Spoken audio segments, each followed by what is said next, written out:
마가복음 10장 29절부터 마가복음 19장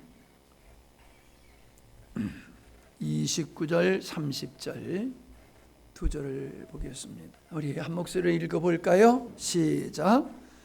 예수께서 이르시되 내가 진실로 너에게 이르노니 나와 복음을 위하여 집이나 형제나 자매나 어머니나 아버지나 자식이나 전토를 벌인 자는 현세에 있어 집과 형제와 자매와 어머니와 자식과 전토를 100배나 받되 박해를 겸하여 받고 내세의 영생을 받지 못할 자가 없느니라. 아멘.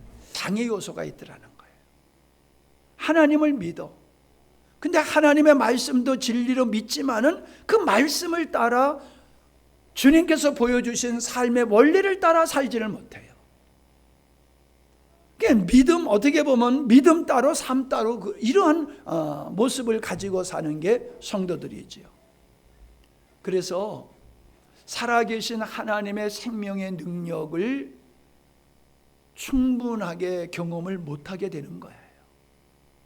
참으로 주님으로 만분, 주님의 한 분만으로 만족하고 행복한 내 삶이 천국이 이루어지는 이런 삶을 살지 못하는 데 있어서는 우리 안에 장애 요소가 있다. 장애 요소. 우리는 이렇게 생각해요. 아, 그렇지요. 근데 그거는 어떻게 생각하느냐. 예를 들어서 술에 쩌든 삶을 산다든가 마약을 한다든가 아주 못된 생활을 하는 그런 습관을 가지고 있다든가 뭐 이렇게 큰 거를 생각을 합니다. 큰 거를 생각해. 그런 게 내가 없으니까 나는 그냥 괜찮게 믿음의 생활을 하고 있다라고 생각을 합니다. 그런데 나의 삶 속에서 하나님의 손길이 충만하지 못한 이유는 내게 문제가 있는 게 아니라 하나님께 뭐가 좀 문제가 있지 않나 하는 생각들을 갖고 산다는 거예요. 절대로 그게 아니더라라고 하는 겁니다. 자, 우리가 잘 아는 말씀인데 한번 보십시다. 고린도후서 10장 4절입니다. 고린도후서 10장 4절. 우리의 싸우는 병기는 육체에 속한 것이 아니요 오직 하나님 앞에서 견고한 진을 파는 강력이라. 모든 이론을 파하며 하나님 아는 것을 대적하여 높아진 것을 다 파하고 모든 생각을 사로잡아 그리스도에게 복종케 하니. 이랬는데 현대연금으로 제가 읽을게요. 우리의 무기는 육적인 것이 아니다. 마귀의 권세라도 마귀의 요새라도 파괴할 수 있는 하나님께 강력한 무기입니다. 이 무기로 우리는 여러 가지 헛된 이론과 하나님에 대한 지식을 대항하는 온갖 교만한 사상을 무너뜨리고 하나님의 사람들의 마음이 그리스도에게 복종하도록 하고 있습니다. 이 말씀이에요. 자, 보세요. 이 말씀을 들여다보면서 제 말씀을 들으시기 바랍니다. 이 말씀은 고린도 교회 믿는 성도들에게 주신 말씀이에요. 안 믿는 사람들에게 주신 말씀이 아니에요. 그런데 우리의 마음속에는 사단이 만들어 놓은 견고한 요새, 견고한 진이 있다라고 말하고 있는 겁니다. 전쟁을 하면은 앞에 견고한 진이 있으면 그걸 부숴버려야지, 점령해야지 전진을 할 수 있는 것이죠. 큰 장애물이 있는데 그거를 그냥 통과할 수가 없어요. 그걸 제거해야지 갈 수 있는 거지요. 마찬가지예요. 우리의 신앙생활에는 우리의 신앙의 진보를, 우리의 신앙의 전진을 가로막는 사단이 우리의 마음속에 형성해 놓은, 구축해 놓은 견고한 진이 있다는 거예요. 요새가. 예. 그 요새가 뭐냐? 헛된 이론이라는 거예요. 헛된 이론. 하나님께 대적하는 온갖 그릇된 사상들, 이런 것들이 마귀가 우리의 마음속에 신앙생활을 정상적으로 하지 못하도록 만들어 놓은 요새다라고 얘기를 하고 있는 거예요. 그러니까 신앙생활을 제대로 하지 못하는 것은 환경이 어려워서 능력이 없어서가 아니라 우리의 마음속에 마귀가 우리 생각 속에 구축해 놓은 온갖 잘못된 사상, 이론, 철학, 관념, 전통 이런 것들이 우리의 신앙생활을 정상적으로 하지 못하게 하는 요소다, 이 말씀을 하고 있는 거지요. 그런데 이것을 깨뜨려 버릴 수 있는 무기가 있다. 그게 뭐냐? 그게 하나님의 말씀, 주님이다라고 하는 걸 얘기하는 거예요. 그러니까 우리 안에 그냥 예수님에 관해서 아는 지식을 가지고는 안 돼요. 그걸 이길 수가 없어요.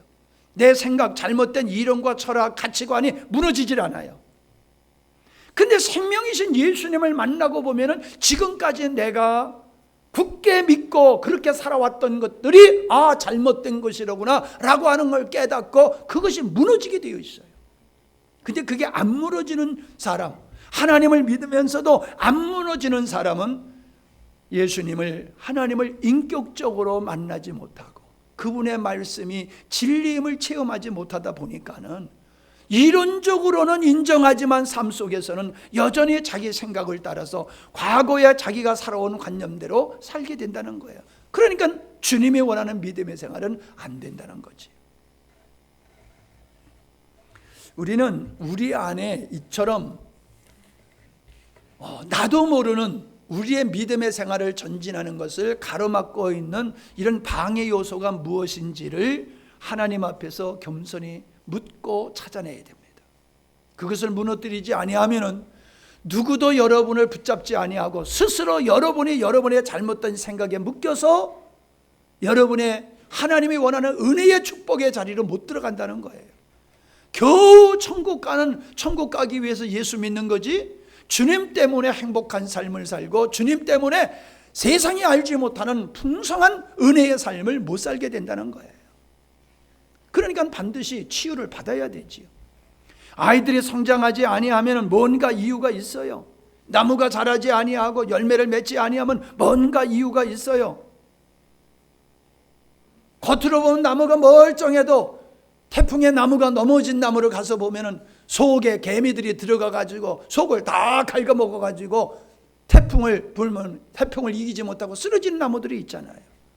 겉으로 보면 멀쩡한데 속은 비어가지고 연약한 육신을 가지고 사는 것 같지, 육체적으로는 문제가 없는데 영적으로 병든 사람, 그게 뭐예요? 생각. 그 생각에 잘못된 이론과 세상의 사조에 묶여있는 사람들은 그런 나무와, 속이 빈 나무와 똑같다는 거예요. 자, 첫 번째가 뭐냐? 우리 안에 있는 이러한 사단이 만들어 놓은 견고한 진, 안주함이에요. 안주함. 사람은 어떤 목표를 정해놓고는 열심히 살아요. 그것을 이루기 위해서 밤을 새서 일하고 코피가 터지도록 공부하고 몸이 망가지도록 일을 합니다. 그런데 필요성이 없어요. 목표가 달성되거나 필요성이 없게 되어지면 그런 삶을 더 이상 살아가지를 않는 것입니다. 사람들은 노년을 위해서, 노년의 편안한 삶을 위해서 열심히 저축하고 여러 가지로 애를 씁니다. 문제가 뭐냐? 내가 설정한 것은 한계가 있어요.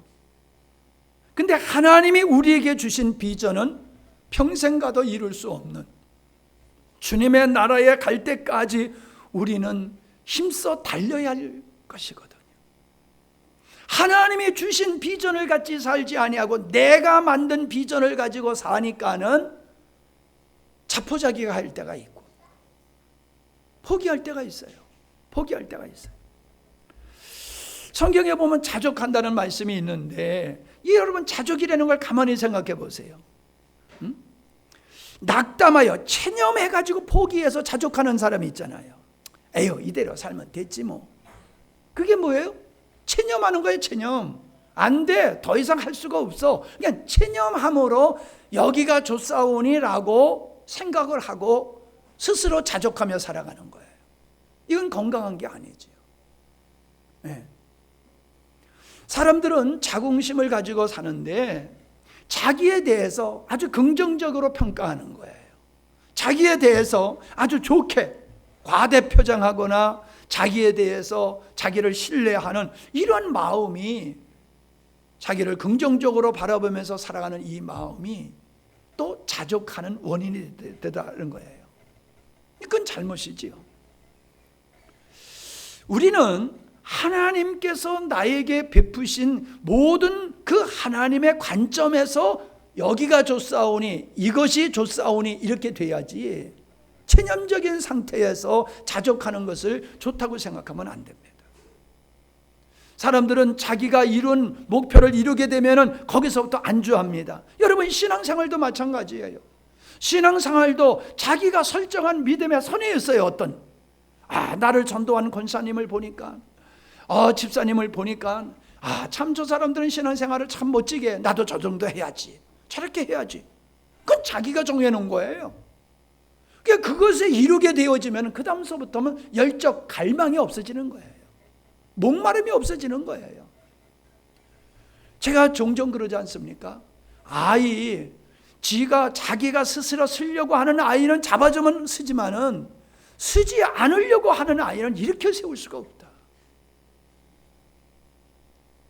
하나님께서 우리에게 아무리 은혜를 주셔도 우리가 하나님 여기가 좋습니다,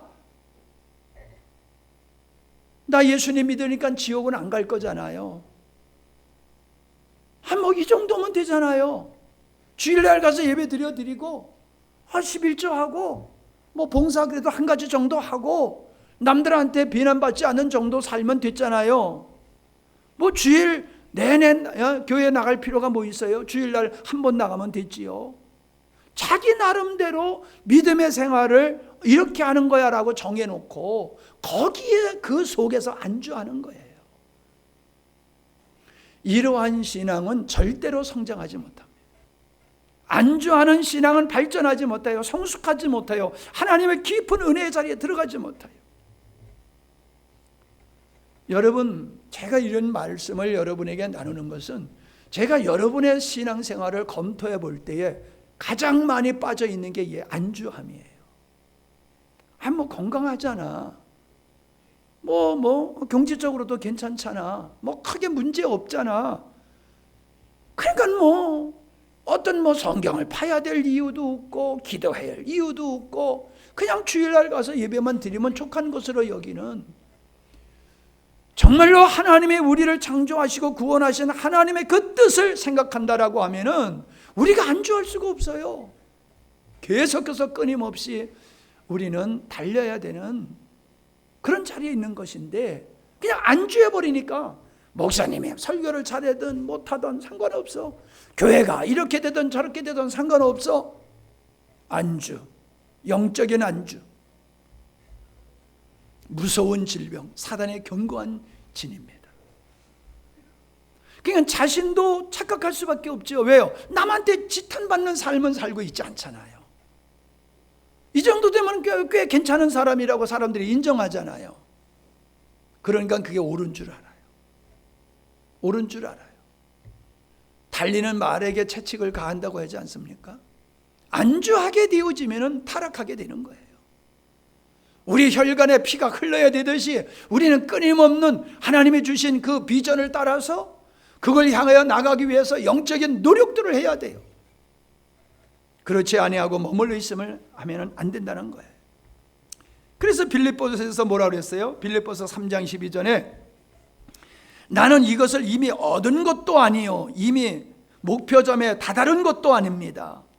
그리스도께서 나를 사로잡으셨으므로 나는 그것을 붙잡으려고 쫓아가고 있습니다.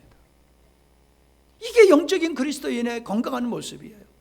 이루었다, 섰다, 됐다 이게 아니라는 거예요.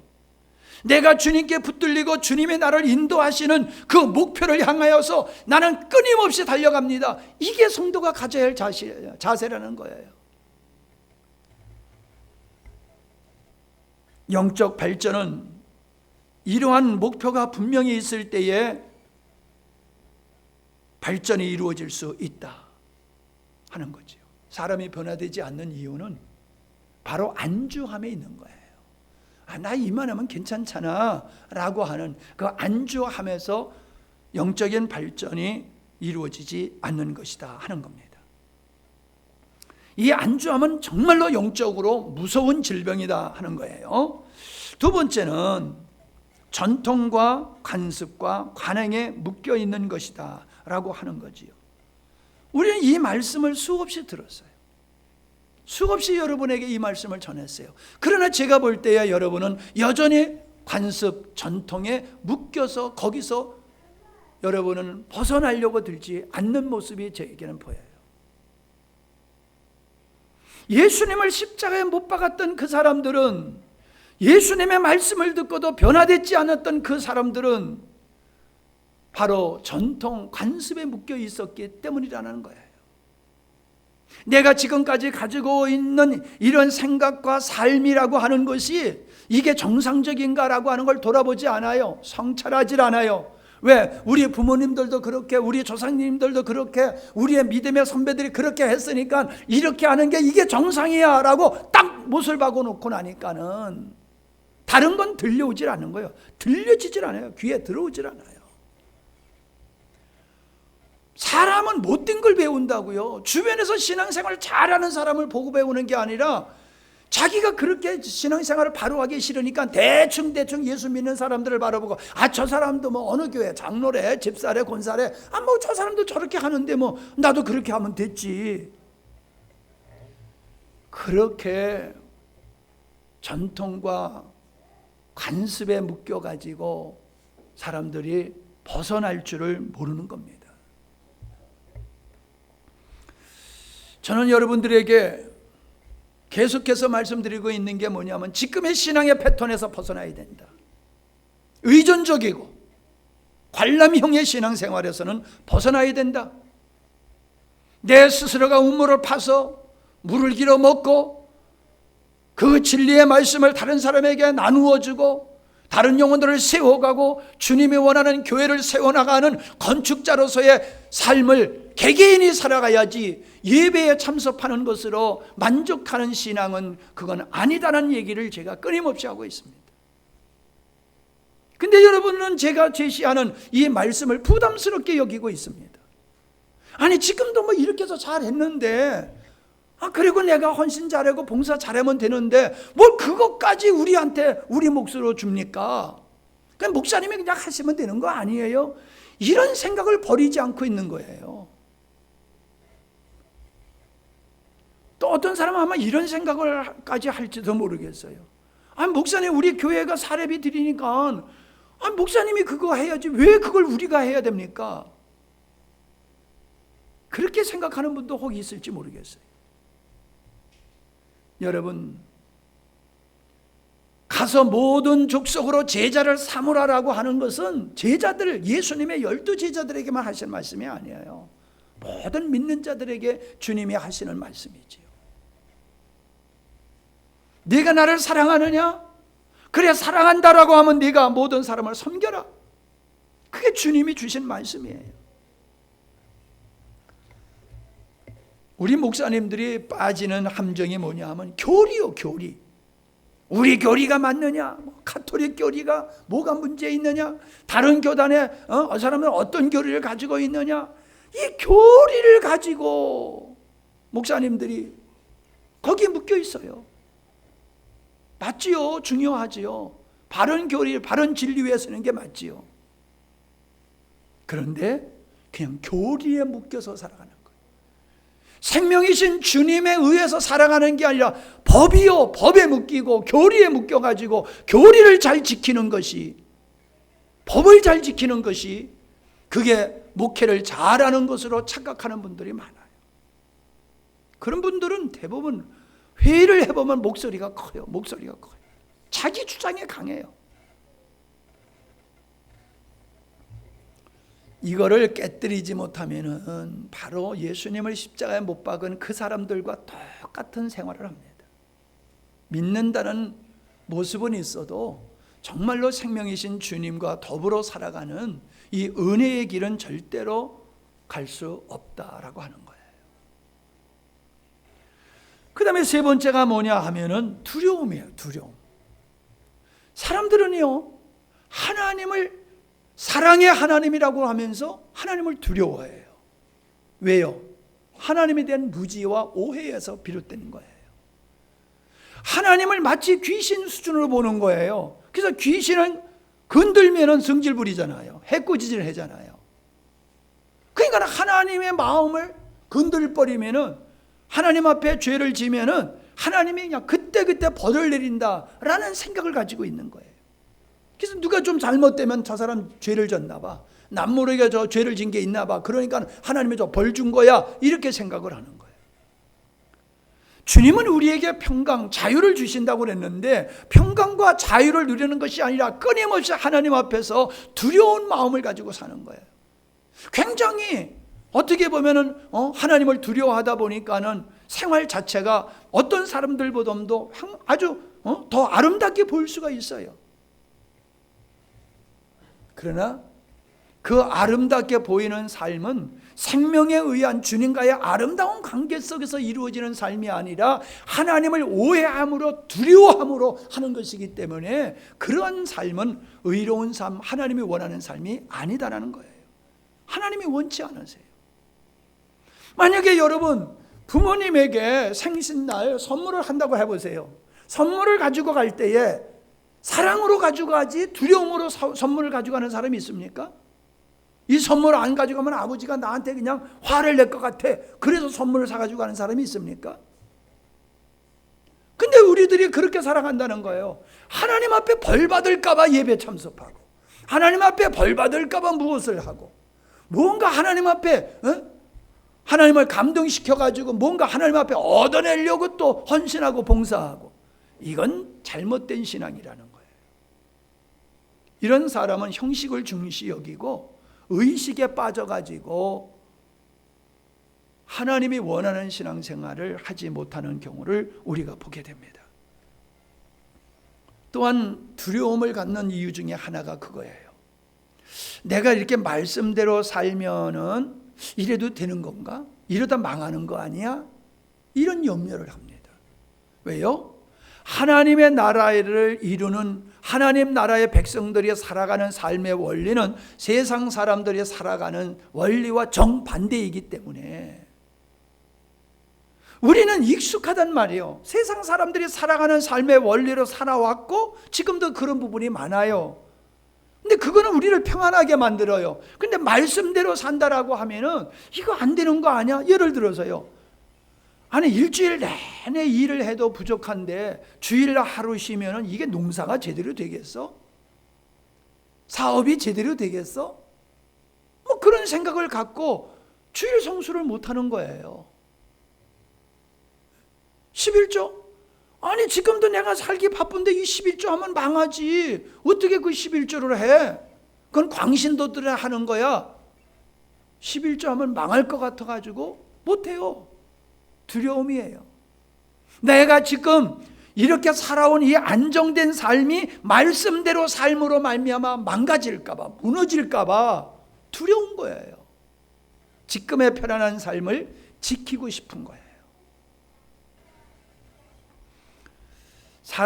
하나님께 자기의 삶을 맡기지 못하는 것은, 내가 주님 앞에 맡겼다가 주님 책임 안 지시면 그럼 난 누구한테 가서 보상을 받아? 내가 손해보는 거 어디 가서 이거를 보상을 받을 수 있는 거야?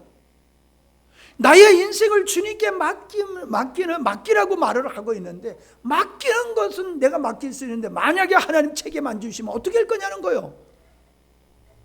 내가 지난번에 우리 민성자 집사님 그냥 성령 충만해가지고 그냥 완전히 좀 맛이 간 사람 같이 보였었잖아요. 그때 형님이 뭐 난리가 났어. 그래서 내가 형님한테, 아니 나한테 맡기세요, 내가 책임지겠어요. 그랬더니 그분이 한숨을 쉬더라고. 아이고, 내가 맡겼다가 우리 동생이 완전히 맛이 가버리면 목사님이 어떻게 책임져요? 목사님이 어떻게 책임을 져요? 말도 안 되는 약속을 한다고 나보고 그냥 아주 그냥 한심하게 나한테 무책임한 사람이라고 하는 모습으로 쳐다보고 그러더라고요. 그거 알아? 모르지. 맞지요. 내가 책임진다고 그러는데 완전히 미쳐버려봐. 어떻게 할 거예요? 내 목을 딴들 뭐 미쳐버린 동생이 다시 돌아올 거냐 말이에요. 사람들이 그렇게 생각해요. 하나님을 신뢰하고 맡기면은 하나님께서 어떻게든지 당신의 뜻대로 선하게 아름답게 인도하실 것이다. 이 믿음이 있으면 맡기는데 못 맡겨요. 두려워요. 하나님이 책임을 안 지실까 봐. 그냥 하나님을 신뢰하지 못하는 이러한 것들이 두려움으로 작용하고, 이런 두려움들이 하나님의 말씀대로 순종하는 것을 가로막는 요소가 되더라라고 하는 거예요. 아멘들을 안 하시는 거 보니까는 탈로 날까 봐. 근데요, 오늘 마가복음 우리 10장 29절로 30절을 말씀을 한번 다시 보세요. 참 재밌어요. 내가 진실로 너에게 말한다. 내가 진심으로 너에게 말한다는 거예요. 진심으로 너에게 말한다. 그냥 내가 책임 없이 말하는 게 아니야. 내가 진심으로 말해. 책임성 있게 말해. 그러면서 하시는 말씀이 뭐예요?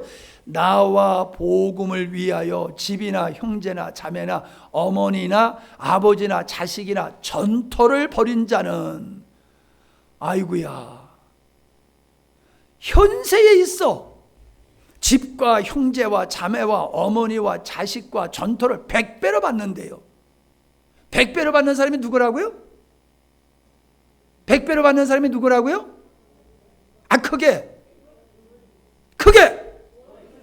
버린 자가 100배로 받는다는 거예요.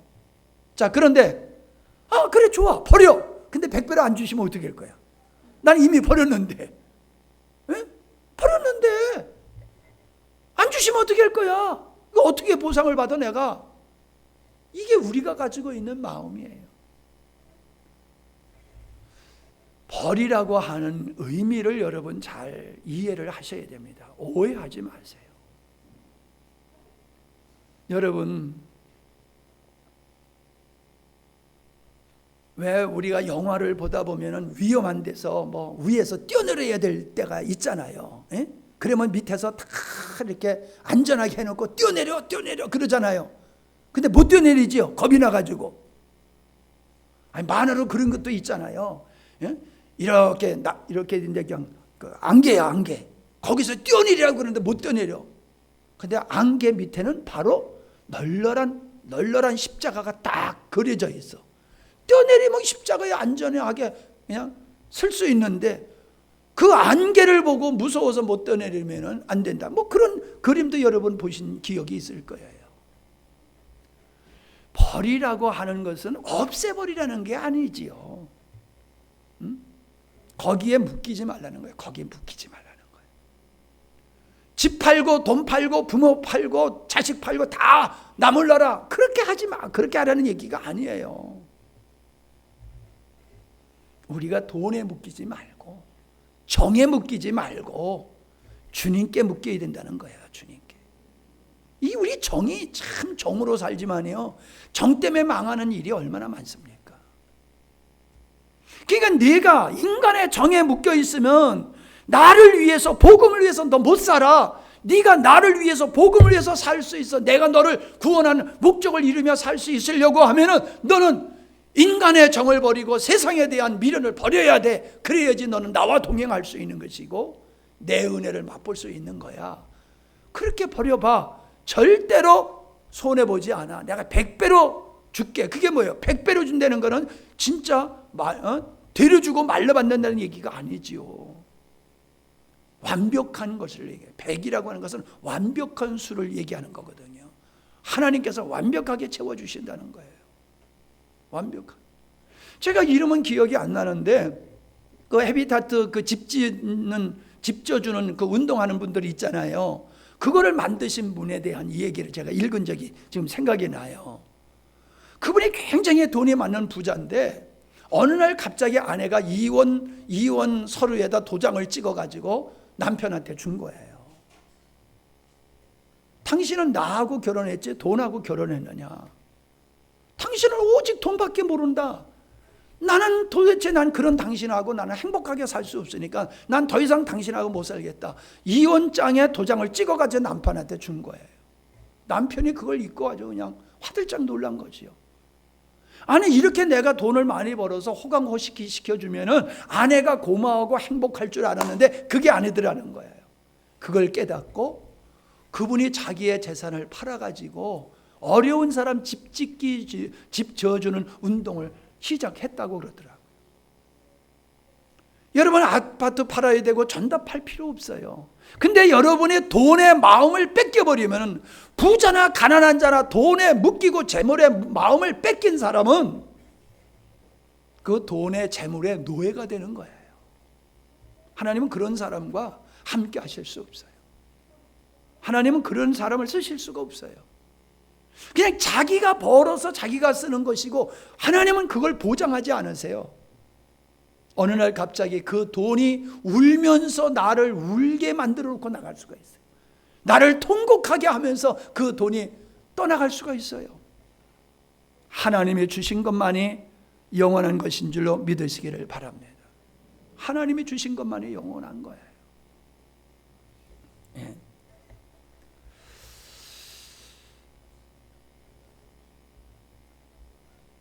그 다음에 자기를 사랑하는 것을 우리는 버려야 된다라는 말씀을 드리겠습니다. 우리의 삶을 보면요, 돈을 추구하고 명예를 추구하고 좋은 음식, 좋은 옷, 좋은 집, 좋은 차, 이런 좋은 것들을 선호하는 게 있어요. 그리고 자기가 재미있는 것, 자기가 재미있는 일에 많은 시간과 물질을 투자하는 경향이 있어요. 그리고 출세와 성공을 추구하지요. 이게 다 뭡니까? 나를 사랑하는 데서 비롯된 것들이에요. 우리 부모님들이 자기가 하고 싶은 거, 먹고 싶은 거 하지 못하고 자식들을 위해서 헌신해 오신 것들이 우리 부모님들이에요. 부모님들이에요. 그러니까 내가 나를 사랑하면은 자식들이 먹든지 말든지 굶든지 어떠든지 학교를 가든지 말든지 오직 자기가 하고 싶은 것만 하는 사람이 있어요. 근데 진실로 정상적인 사람이면 자기를 희생해서 가족들을 돌보고 자녀들을 돌보잖아요. 우리는 버려야지 얻을 수 있다라고 하는 이것을 놓치고 살아요. 버려야지 채울 수가 있는 거예요. 보세요. 쉬운 예로 우리가 배설을 해야지 먹을 수 있어요. 배설을 못하면 못 먹어요. 그건 너무나도 당연한 거 아니에요? 그릇에 무엇을 담으려고 하면 그 안에 있는 걸 버려야지 담을 수 있는 거예요. 죄를 버려야지 평안이 우리에게 담길 수 있는 거예요. 죄를 담고 평안을 추구할 수가 없어요. 탐욕을 버려야지 우리에게 평안이 올 수 있는 거예요. 미움을 버려야지 사랑을 할 수가 있는 거예요. 운동선수가 땀을 흘려야지 좋은 성적을 얻을 수가 있는 거예요. 식탐을 버려야지 날씬해질 수 있는 거예요. 먹고 싶다고 그냥 막 먹어대면은 그거 그냥 비만해지는 거 어떻게 감당이 안 돼요. 우리의 삶의 원리는요, 좋은 것을 얻으려고 하면 나쁜 것을 버려야 돼요. 그죠? 좋은 것을 얻으려고 하면 나쁜 것을 버려야지 좋은 걸 얻을 수 있어요. 땀을 흘려야지 건강을 얻을 수 있는 거잖아요. 에? 애들이 게임에 빠져버리면요 공부를 못해요. 게임하느라고 공부할 시간이 없어요. 공부 잘하는 사람은요 늘 공부해요. 늘 공부해요. 머리가 좋아서 공부 잘하는 게 아니에요.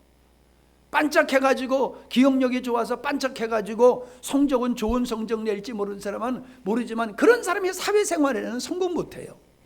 꾸준히 노력하는 사람이에요. 한눈 팔지 아니하고 쓸데없는데 마음과 생각을 빼앗기지 아니하고 꾸준하게 성실하게 살아가는 사람이 성공하는 인생을 살더라라고 하는 것입니다. 우리는 무엇을 얻으려고 하면은 돈을 지불해야지 돼요. 돈을 지불하지 아니하고 가져오면 도둑놈이 되는 거지요. 영적인 신령한 것을 얻는 데 있어서도요 그저 얻는다고 사람들은 생각해요. 천만의 말씀이에요. 우리는 절대로 공짜가 없어요. 하나님 앞에서. 구원도요, 믿어야지 구원받는 거지, 믿지 않는데 구원 주는 게 있어요? 맞지요? 믿어야지 구원받아요. 믿지 않으면 구원 못 받아요. 우리가 살아가는데 하나님의 능력으로 살게 되는 게 은혜지요.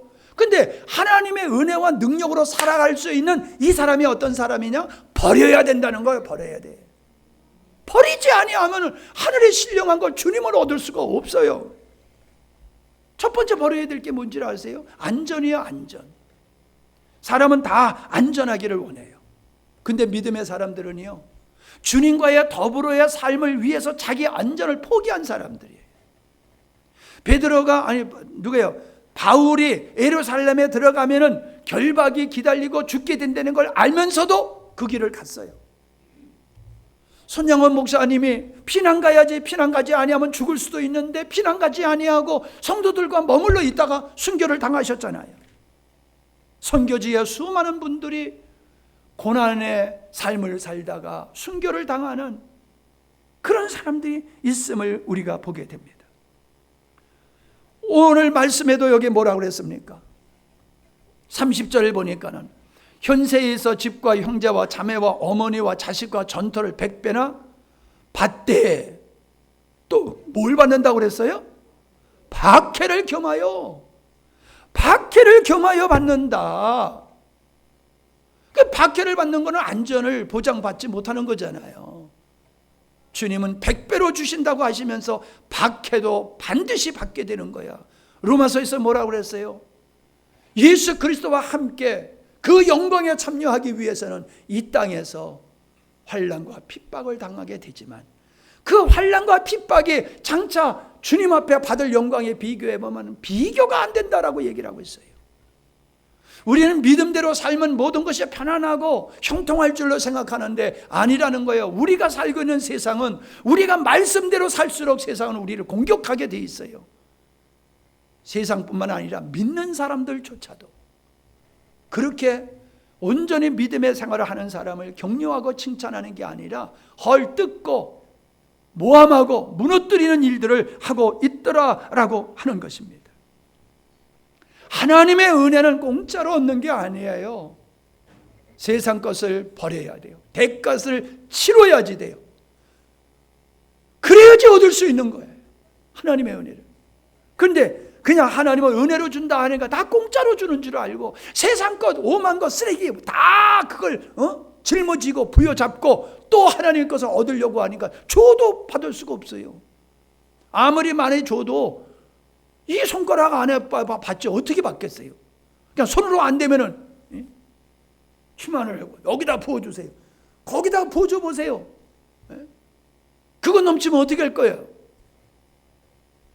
애들 그러잖아요. 주면 두 손으로 받다가 안 되면 입으로 물고 막.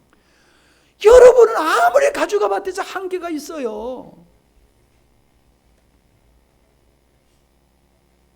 우리는 하나님 앞에서 버려야지 하나님은 주신다는 거예요. 이 안전함이나 편안함은 마찬가지지요. 아브라함이 고향을 떠났어요. 모세가 바로의 궁전을 떠났어요. 바울이 편안한 자기의 위치를 떠났어요. 그렇게 떠남으로 말미암아 그들은 하나님의 사람으로 주님과 동행하는 삶을 살 수 있었다는 거예요. 여러분, 집에서 예배 드린다고 그러지요. 이거 집에서 온라인으로 예배 드리는 거 이거 옳은 거 아니에요. 여러분, 왜 하나님께서 성경에 보면은 초대교회 성도들이 날마다 모여서 예배 드렸냐 말이야. 날마다 모여서 모임을 가졌냐 말이에요. 한 사람이 있을 때 역사하는 거하고요, 10사람이 모였을 때 역사하는 거하고 달라요. 우리는 은혜 받기 위해서 은혜의 자리로 나가야 돼요. 은혜의 자리로 나가야지 은혜를 입지. 가만히 있으면 그게 되는 줄 알아요? 사과나무 밑에서 입만 벌리고 있는다고 사과가 입으로 다 들어가요? 오늘날 많은 성도들은요, 하나님의 은혜라고 하는 걸 오해해가지고 그냥 가만히 있어도 그냥 다 주시는 줄로 착각하고 있어요.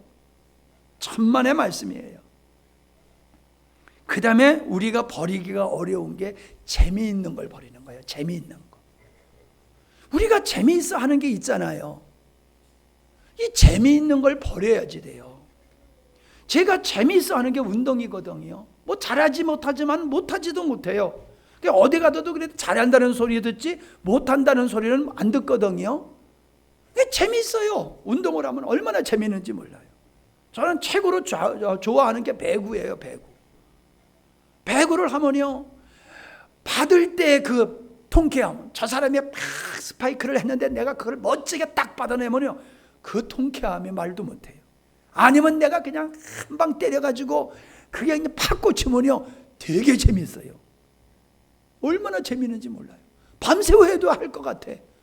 너무너무 재밌어요. 이기고 지는 거 전 상관없어요. 그냥 하는 게 이렇게 즐거워요. 운동을 저는 참 좋아해요. 근데 이 운동을 끊느라고요, 제가 얼마나 고생을 했는지 몰라요. 하고 싶은 거 안 하는 것도 힘들고요. 짝을 지어서 하다가 내가 빠져버리니까 저쪽에서 팀이 안 이루어지니까 그분들한테 미안한 거예요. 예? 짝을 맞춰야 되는데 내가 빠져나옴으로 팀이 깨져버려. 그걸 보니까요, 너무 미안한 거예요. 그래서 그 미안함을 극복하는 게 얼마나 힘든지 몰라요. 운동하는 거 죄 아니에요. 어떤 목사님들하고 제가 가다 얘기를 했는데, 그런 얘기를 하다가 어떤 목사님이 수요일 날 예배인지도 모르고 앉아서 낚시질을 하다가 종을 치다가 종소리에 수요일인 줄 알았다, 그 얘기를 했더니 옆에 있는 목사님이 그게 나야 내가 그랬어 그러더라고요. 그분의 낚시를 얼마나 좋아하는지 낚시질을 열심히 하다 보니까 종소리가 나더래요. 자기가 그랬다는 거예요. 자기가. 여러분, 낚시질하는 게, 낚시하는 게 왜 죄입니까? 죄 아니에요. 운동하는 거 죄 아니에요. 근데 문제는 뭐예요? 거기 빠져버리는 거예요. 마음과 생각과 모든 게 거기에 몰입돼 가지고 주님은 안중에도 없어. 이게 문제라는 거예요. 아이들이 게임을 통해서 공부를 못하는 아이들도 문제지만, 장성한 사람이 되어서도 게임을 이걸 놓지 못해 가지고 인생을 힘들게 살아가는 사람들이 있어요. 애들하고 놀아줄 시간은 없어도요, 게임할 시간은 있어요. 새벽까지 게임을 하면서 아이들에게 공부 열심히 하라, 또 그런 소리는 또 해내. 그 시간에 자기도 공부하면서 애 보고 공부하라고 그러면 애들이 할 말은 없는데, 자기는 앉아가지고 계속 게임만 하면서 야 자식아 공부해. 그러면 누가 그걸 받아들여요? 아버지나 잘해요 그러지.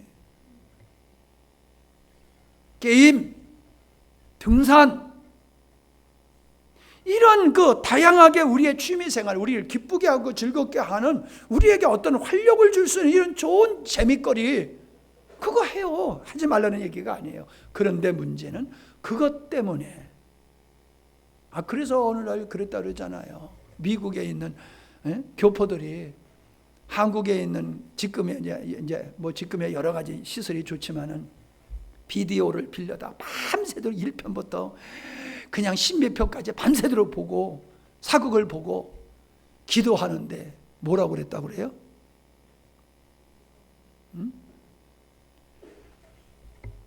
계속 든 게 전화 항공하옵니다. 뭐 이런 거. 기도할 때도 그런 용어를 쓰는 거예요. 그런 용어를.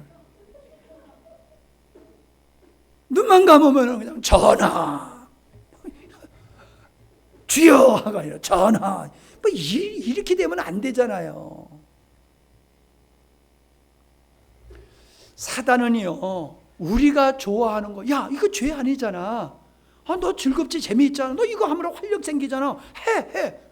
근데 문제예요, 해가 넘어가가지고 너무 해가지고 내가 나이가 먹어가니까는 건강에 좀 시원찮아지는 게 부분이 다리가 약해져요. 그래서 요즘 시작한 게 자전거 타는 거예요. 자전거. 저 사무실에 있는 자전거.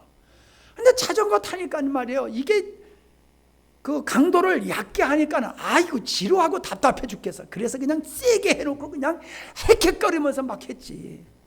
에? 그랬더니 어저께 자는데 무릎이 시끈시끈하고 아프더라고. 어저께 병원에 가가지고 주사 한 대 맞고 왔어요. 너무 무리해가지고 근육이 놀래가지고 그런 거라고. 지금 걸어다니는 데는 이상이 없는데 계단을 이렇게 올라가면은 내려오고 올라가면 무릎이 시꺼내고 아파요. 좋은 거라고, 좋다고, 재미있다고 미련 곰탕이 같이 하면은 그렇게 되는 거예요. 세상에 빠져버리면은 나도 모르게 주님을 잊어버려요. 내가 배구 좋아한다고 그랬잖아요. 배구 한참 할 때는요, 자다가 꿈만 꾸면 왜 이렇게 배구공이 날라오는지, 자다가 배구공을 그냥 후려 때리는 거예요. 후려 치는 거예요. 막. 그래서 나도 모르게 화들짝 놀래 내가. 내가 그랬잖아요. 우리 친구 동생은 밤에 공이 날라오는 거 냈다 걷어찼더니 농을 걷어차가지고 발이 부러졌다고요. 우리가 그렇게 되면 안 되는 거예요.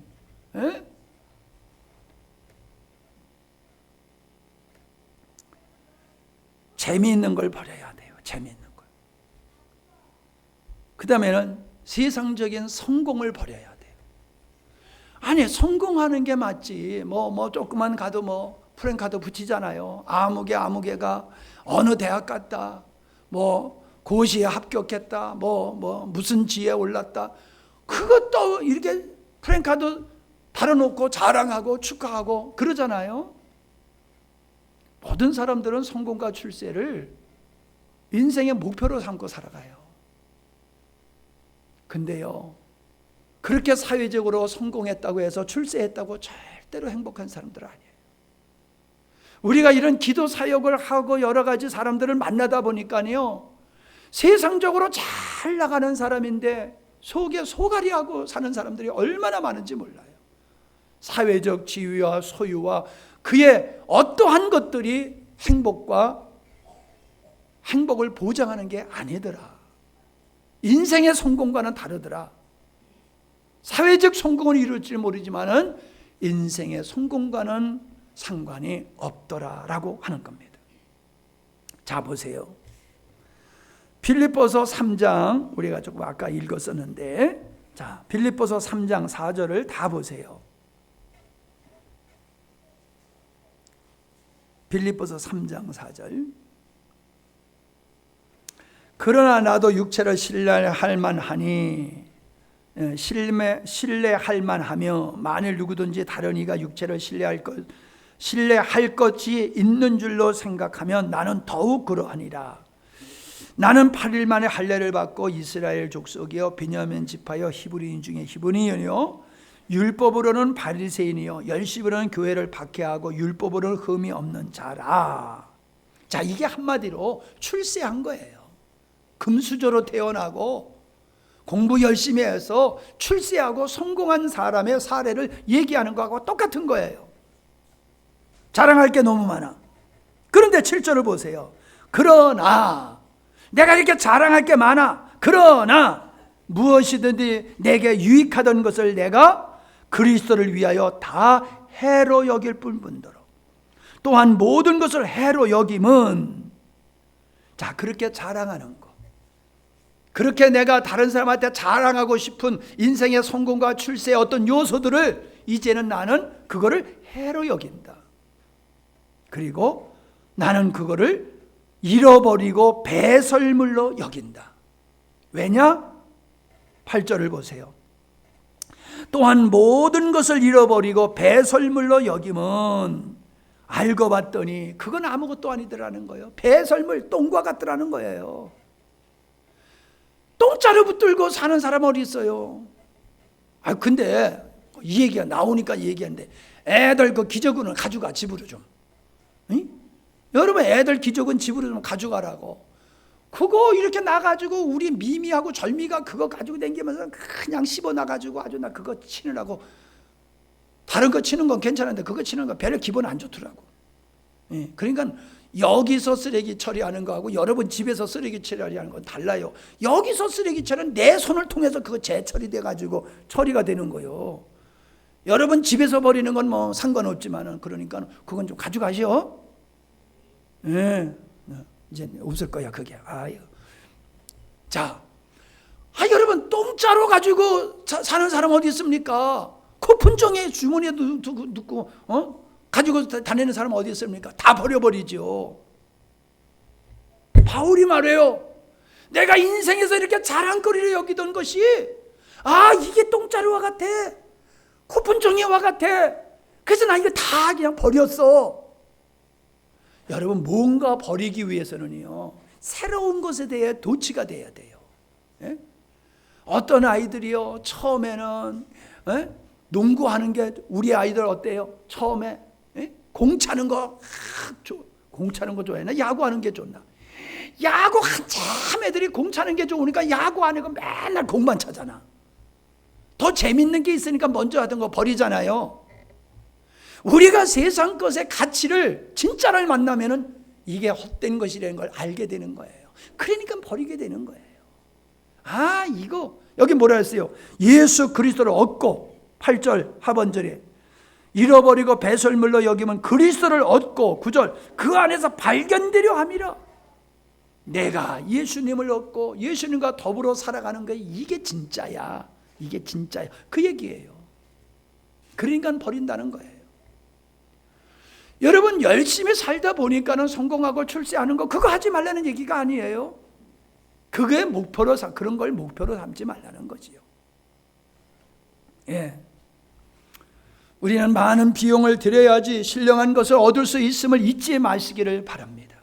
주님은 십자가에서 자기 자신을 치르심을 통하여 우리를 얻으셨다라고 하는 것을 여러분은 잊지 마시기를 바랍니다. 이 아미시라고 하는 그 공동체를 살아가는 분들이 있는데요, 17세기 스위스에서 일어난 그 침례교 교파 중에 부류의 사람들이라고 그래요. 이 사람들은 어떤 사람이냐? 전화도 안 해요. 자동차 안 타고 댕겨요. 마차 타고 댕겨요. 수염, 남자들은 수염 기르고 여자들은 긴 치마만 입고 그리고 살아요. 옛날에 농사 짓는 그 방법으로 그냥 살아가요. 펜실베니아 이쪽에서 20만 명 정도의 사람들이 그렇게 모여서 산대요. 지금은 관광지가 돼서 많은 사람들이 거기에 그 사람들 사는 모습을 구경하러 많은 사람들이 그렇게 온대요. 왜 세상의 문명을 버렸습니까? 자기를 지키려고.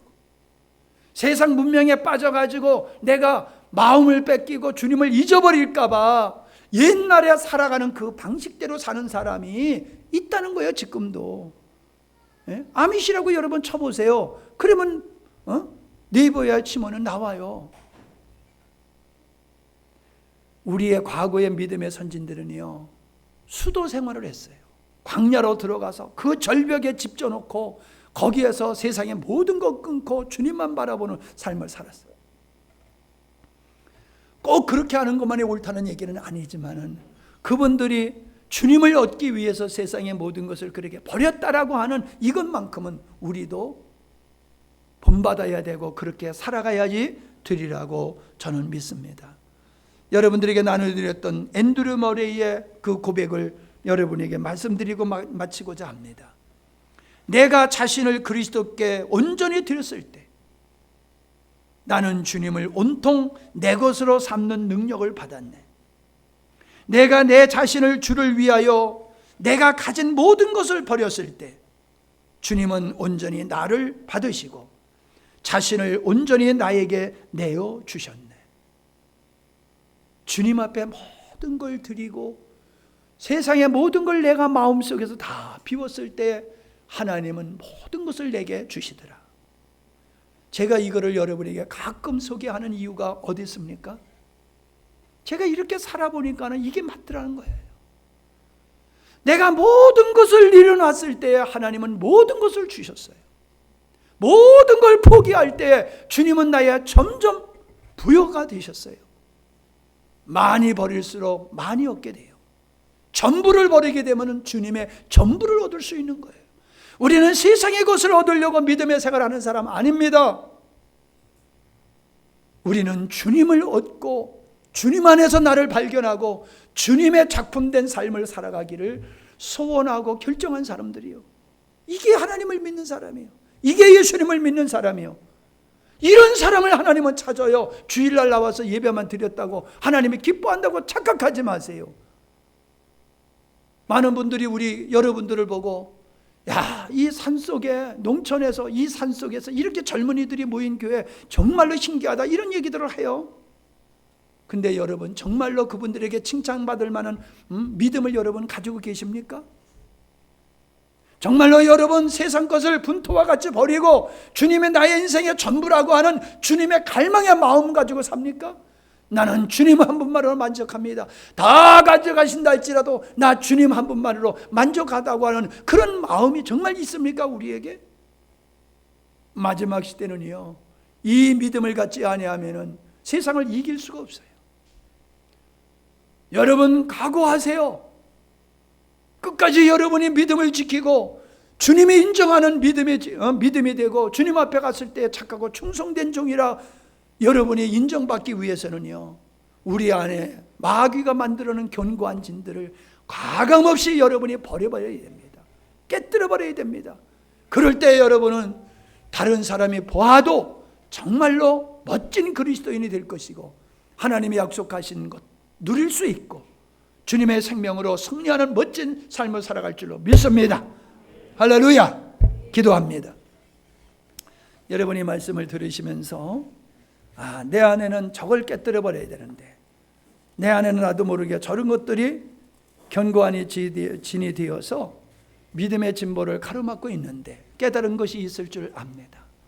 주님, 내가 그리스도를 얻고 그리스도 안에서 발견되는 것을 전부로 삼기 위해서 이 모든 것이 배설물과 같음을 깨닫고 내려놓게 하여 주시옵소서. 주님 앞에 진실한 마음으로 기도하시기를 바랍니다. 아버지 하나님, 버린 자에게는 100배로 주신다고 하시면서 주님과 우리의 관계, 하나님의 은혜와 축복의 통로를 가로막고 있는 요소들이 사단이 우리들의 마음속에 구축해 놓은 것이 무엇인지를 살펴봤습니다. 이게 전부는 아니지만은 일부분을 우리가 살펴보았는데 우리의 삶 속에서 사단의 견고한 진들이 무엇인지를 우리가 깨닫고 이걸 파쇄함으로 예수 그리스도의 생명과 복음의 능력으로 파쇄해버리고 주님으로 만족하는 믿음의 삶을 통하여 주 안에 거하고 온전히 주님으로 살아가는 멋진 삶을 살아가는 저희들이 되게 해 주시옵소서. 하나님이 만족이 되는 삶을 살게 해 주시옵소서. 예수님의 이름으로 기도하옵나이다. 아멘. 아멘. 아멘.